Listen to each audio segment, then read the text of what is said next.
Good afternoon, everyone. My name is Charlie Burt with AWG out of the Oklahoma City division, and I'd like to introduce Gordon Reese. He's a head of sales for StoreWise company. We've partnered with them for about 2 years, and they have about 600 stores signed up with us, and he's the one giving the presentation today. Gordon Reese.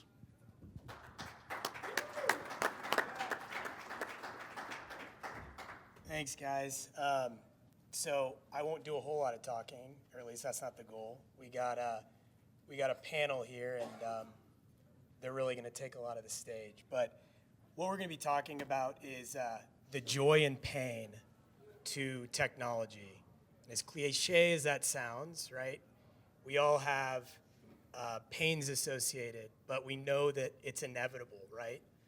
And what I want to focus on today is two individuals with two wonderful organizations that have done a great job of keeping the big box and regional powerhouses out of the Kansas City metropolitan area. Doing so with a lot of the very technologies you're going to see here today, us being one as StoreWise.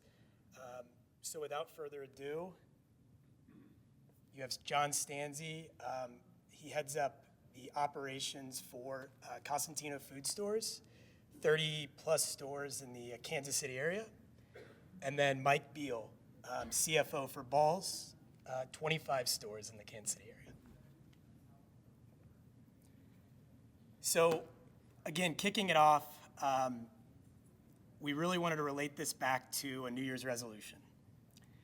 It's easy to say, my diet starts tomorrow.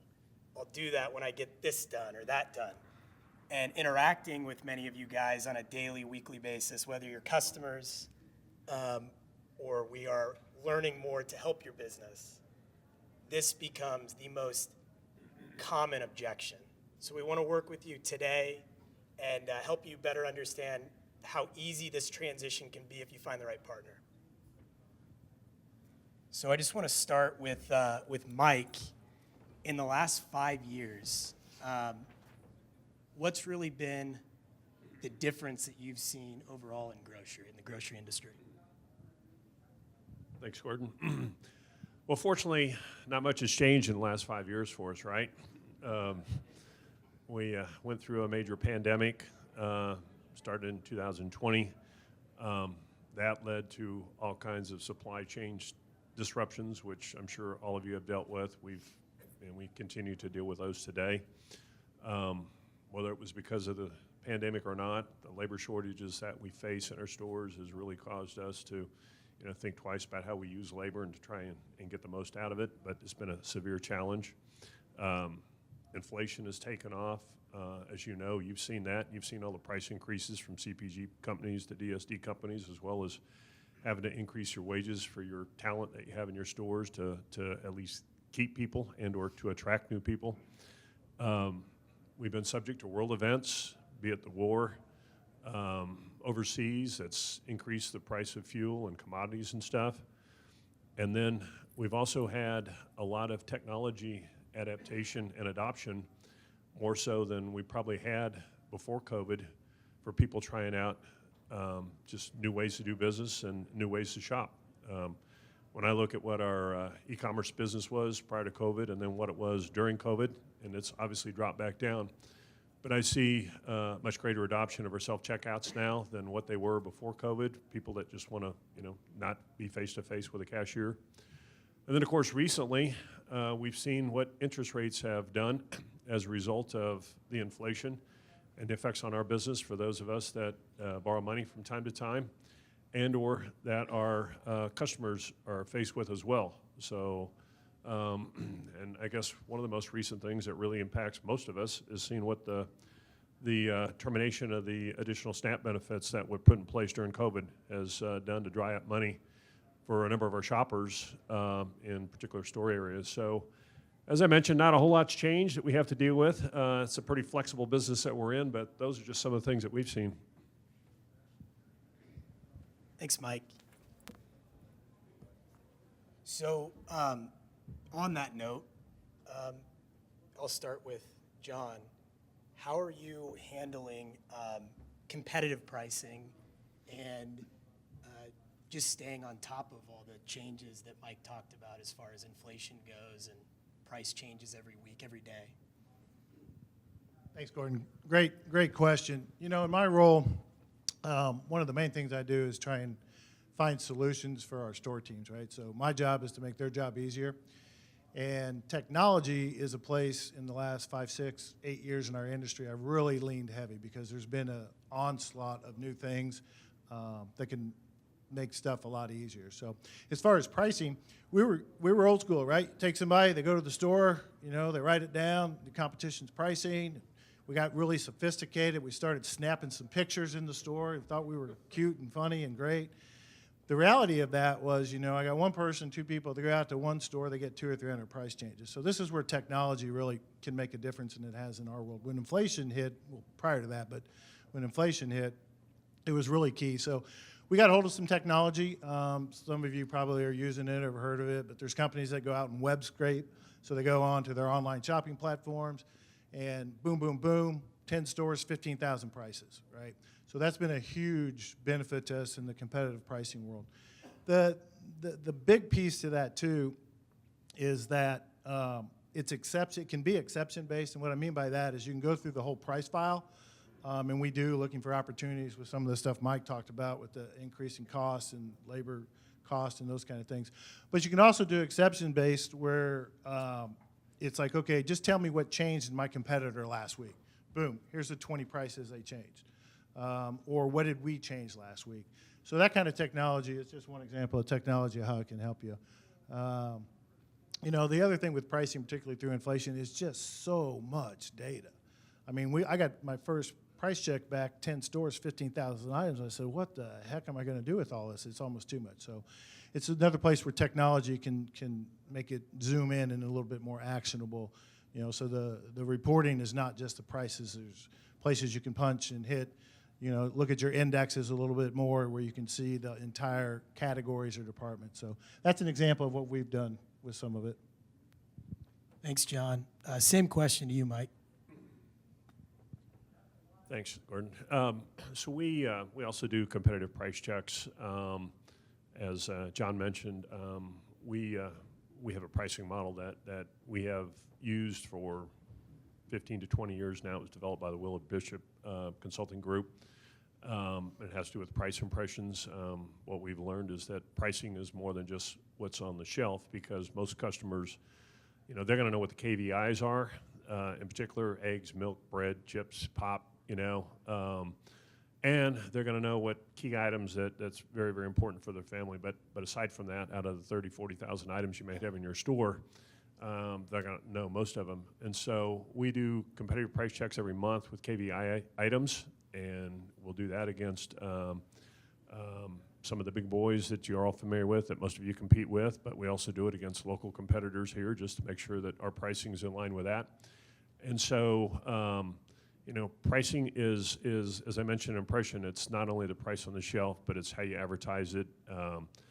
It's the signage that you use, and as long as you operate good stores that are clean, well-stocked, which is a challenge these days, with friendly help in there, customers are generally going to stay with you up to a certain range, and you don't want to get out of that range. So we use those competitive price checks, but using technology, we've actually been able to help our grosses out without increasing prices. And working with this software company that we're up here talking about is one of the companies, and I see another partner of ours out in the crowd that has also helped us on shrink.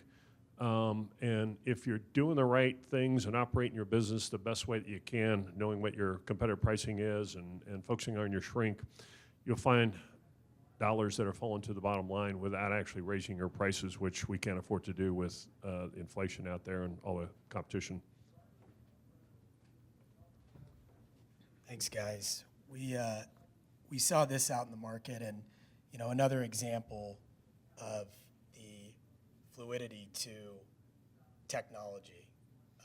This is what your competition is doing on a daily basis.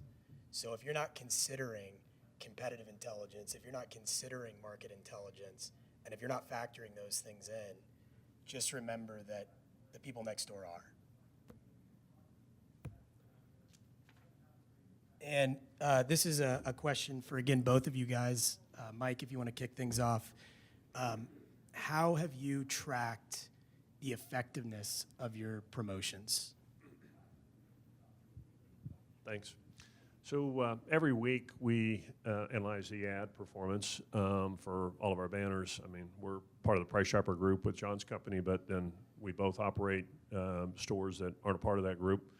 And so we validate the ad in terms of the sales of the items that we put in the ad, as well as the gross margins that we get out of those. So that's done on a weekly basis. But beyond that, we also have thousands and thousands of TPRs and other discounts out there in the store. And we can pull reports from StoreWise in this case to give us an idea of how we're performing, both in terms of improved profitability compared to suggested prices, but also in terms of movement. And so we look at that on a frequent basis too. And what that helps us do is give us an idea on how we're doing from a competitive standpoint, because the more items you can have on sale for your customers, you're gonna have a better price impression compared to our competition. But also know that we're hitting our targets that we have to make our budgets when it comes to the gross margin bottom line. So two great tools to be able to look at. Yeah, I love this one, and this is with our partner StoreWise. So one of the things that we worked with them in the beginning with is to automate our TPRs. So we're probably like a lot of you are or were. I had somebody sit at a desk, so I got a contract from a vendor. They're typing in the cost, they're typing in the TPR, right? Their system automates all that. So the contracts come in, they automatically flow into their database. So I was able to repurpose about 30 hours just from not having someone do the data entry. And it also was a lot more accurate. You know, I've been working for about 6 hours today. I already made 12 mistakes, right? Everybody does that. But when it's automated, that doesn't happen. But the real magic, besides repurposing it, was now that all those TPRs were in a database, I could manipulate the TPRs and actually see not post, with our data, what those TPRs we thought that the impact would be. So I got 2,000 TPRs out. I can look at it and say, okay, those TPRs, I'm going to end up at about 24%. They're tied into our front end system, so they know our movement. So they're estimating what our movement is, but it's pretty close. What I used to do was post, right? I run all the TPRs, and then afterwards it's like, oh, great, well, that was 20%. Next month I need to be 28, right? So the ability to see that data on the front side before you push the button and push it to the stores, you know, we also doing it one contract at a time, right? So I'm doing this deal. All right, this one's 20%. This deal's 25%. This deal's 28%. The ability to get all that into a database and kind of go down and start changing what if, before you push it was huge for us. The other thing, too, is any software that we use, and StoreWise and a couple of our other partners are really good at this, it's got to be fast, quick, and easy. Our business is tough. We have a diverse workforce.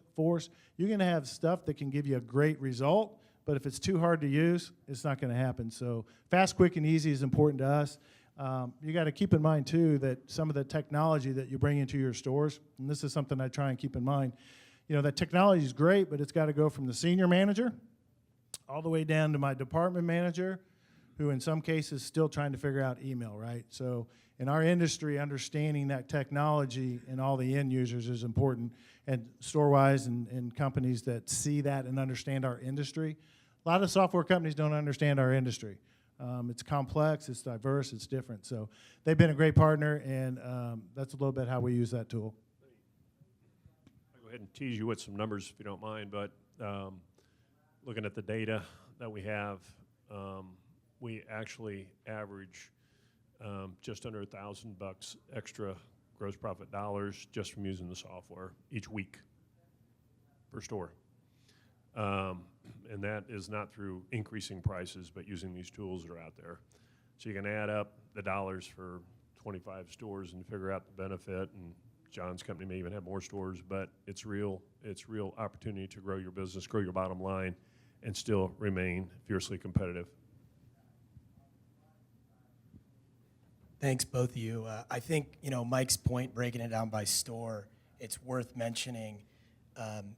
you hear somebody that is over 25 stores and 30 plus stores, but a lot of the AWG members that we partner with today are 1 to 3 stores. So if you feel like you're in the group and it's difficult to think, headquarter operations to a pricing coordinator in the back room, that is our bread and butter. And this is a good visual. I know John mentioned 30 plus labor hours at the headquarter operations, but we save pricing coordinators anywhere between 6 to 10 plus hours per week, and we really make your TPRs your TPRs. So if you want to know more about what that means, we can talk more about that specifically at the booth. I did want to ask you guys an important question. Labor keeps coming up, and we know that your teammates are just absolutely critical. It's important to give, a sense of autonomy. That's really the independent difference, working with your customers. With that, though, I know that it can also impact processes and impact other areas of the business. So if you guys don't mind talking to how you measure that engagement and how you trust but verify, if you will. Sure. So another module that StoreWise has is a loss prevention module. So it's important for us to let our employees own the business and engage with the customer. We want them to, we have a saying that only the manager can say no. So if you can't say yes, you go to find somebody else. So we want to empower them to do stuff. But as Gordon mentioned, when you give them the keys to the kingdom, you got to kind of watch out. So it's a good tool to empower them, but also watch on the backside. Operationally with the software in general and technology, the way I look at my role is if I can give the Costantino family, who's a great family-owned company, some extra profit dollars after we pay the bills, they take almost every penny of that and put it back to the most important thing to them, which is their people. So technology that helps us do that helps us take care of our employees. It's a big deal to us. Thanks. In our company, this is our 100th year that we're celebrating, 3rd generation of the Ball family.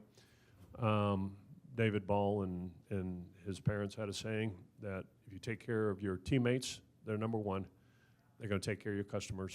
If you take care of your customers, they're going to take care of your business, and it's a circle, and then that takes care of our teammates. So that's our philosophy, and it's a great question because really, when you think about it, yeah, we sell groceries, but really in the people business, happen to sell groceries. If you don't take care of your people, they're going to go somewhere else. Your customers will. So we offer some very, very strong teammate benefits. Everybody that works for us called a teammate. During COVID, we never shut down our office because our teammates were out there working on the front line, so we were in the office working just like them.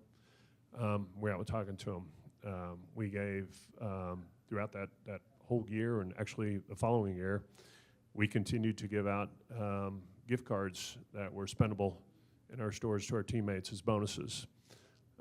We implemented a 10% discount for all of our teammates that are out there. We've had to keep up on the 1 year, a couple years ago, we gave 2 increases to the starting wages because of that inflation. So we do what we need to do to keep great teammates out there, and it's an important business that we're in. To John's point about having the right tools in place, we did implement StoreWise's loss prevention tool, and within the first week, we found a situation where, unfortunately, because of the stress that a lot of our teammates are dealing with, we had somebody that was taking advantage of the situation, somebody that did have the keys. It was a front-end team leader, and we had learned that they'd made off with about $18,000 in unjustified refunds, right before walking out the door for months that we wouldn't have found without this tool. So we try and take care of our teammates, listen to them, get good engagement with our surveys that we send out from time to time, and our newsletter and everything. But unfortunately, unfortunate things happen to people, and sometimes the stress gets to them, and it's good to have a tool that you can keep eyes on what's going on. Well, not to steal this from you guys, but I'd say as much as we're in the technology business, we're in the people business too. And it's, we started with talking about how much of a fluid process this is, right? You got to be partnering with groups that you look forward to working with and you know they're going to solve for you. And I'd be remiss if I didn't say that I see some faces in the room. I know a lot of initial presentations from StoreWise starts with a lot of questions and a lot of objections. And I know there are a lot of, there's a lot of technology out there that says they're going to do something and they may or may not deliver. I can say without a doubt, we want to prove it to you. And that is how we model our direct billing through AWG. 600 peers, just like many of you in this room, have trusted us. And again, please come to 108 after this and tomorrow. My contact is here. We'd love to talk to you. But the two gentlemen standing on the stage, you know, they can vouch for a lot of the things that we've done. But more importantly, we are definitely here to help. We only work with independents, and everything that you're seeing up here and everything that we're working on is based on the pain points of what you guys are experiencing. So again, please come to 108, and let's give these two a round of applause.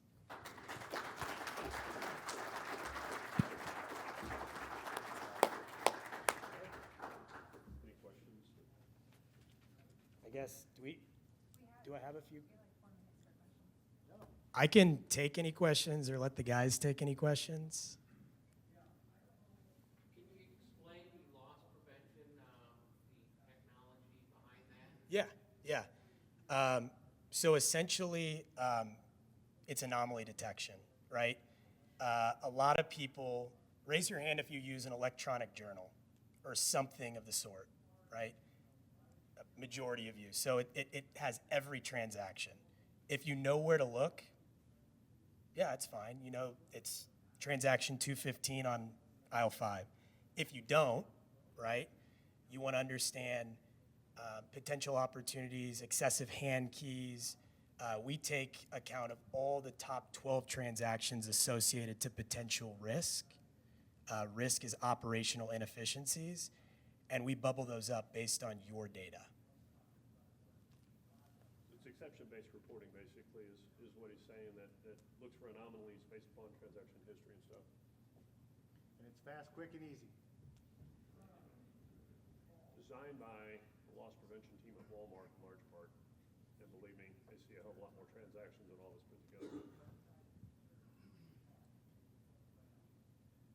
Any other questions? All right, well, again, contact here, 108 out there, and we really appreciate your time. Thank you.